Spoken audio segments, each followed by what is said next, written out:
The knock at our cottage door at 6:30 on a dreary Manchester evening wasn't the postman. It was my wife's secret lover, dripping wet and holding a bouquet, his mistake igniting a firestorm I never saw coming. I, Thomas Hargreaves, a 38-year-old accountant from Little Lever, stood in our cozy living room, tea mug in hand, as the rain tapped against the windows. My wife, Eleanor Ellie Grayson Hargreaves, 36, a charming florist with a laugh that once lit up our village, was upstairs sorting invoices. We'd been married a decade, raising our son, Freddie, 7, in this stone cottage we'd dreamed of together. Life was predictable.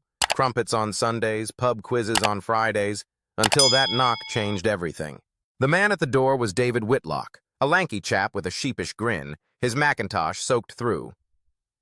"Ellie, love, I've brought these for you," he said, thrusting a bouquet of lilies, her favorite, into my hands.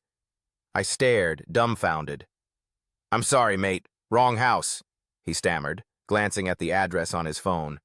But the village only had one Grayson cottage, and his familiarity with Ellie's name sent a chill down my spine. "You've got the right place," I said, voice steady despite the storm brewing inside. "Come in." Ellie appeared at the top of the stairs, her face draining of color. "Tom, it's not what you think," she cried, but the evidence was blooming in my hands. David, a local landscaper she'd collaborated with on floral designs, shuffled awkwardly as I pieced it together. Late nights at the shop, secretive texts, the sudden interest in gardening. She'd been seeing him for months, using our shared car for their trysts. Freddie, oblivious in his room, hummed a nursery rhyme, unaware his family was fracturing. I sent David packing with a curt, "Cheers for the flowers," then turned to Ellie. She confessed through tears, admitting the affair started after a stressful winter when I'd been buried in tax season. David offered comfort, and one thing led to another. She swore it was a mistake, that she loved me, but the sting of her betrayal cut deep. I slept on the sofa that night, the lilies wilting on the table, their scent a mocking reminder. The next days were a fog of village whispers and legal talks. I moved to my mate Colin's flat in Bolton with Freddie, filing for separation. Ellie's florist shop lost custom as gossip spread, and she pleaded for a chance to explain. I resisted, my trust shattered, but Freddie's quiet pleas, "Daddy, can Mummy come home?" softened my resolve. One rainy afternoon, I agreed to meet her at the village green, where we'd once picnicked as a family.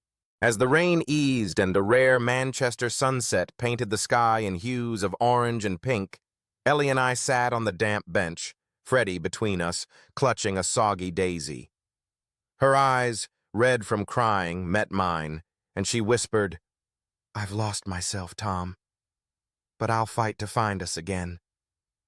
The hurt lingered, a scar I'd carry, but seeing Freddie's small hand in hers, I felt a flicker of the love we'd built. I didn't forgive her fully that day, but I agreed to counseling, for him, and for the fragile hope that our cottage might one day feel like home again. As the last light faded, I squeezed her hand, a tentative step toward healing, proving that even broken trust can bloom anew with time.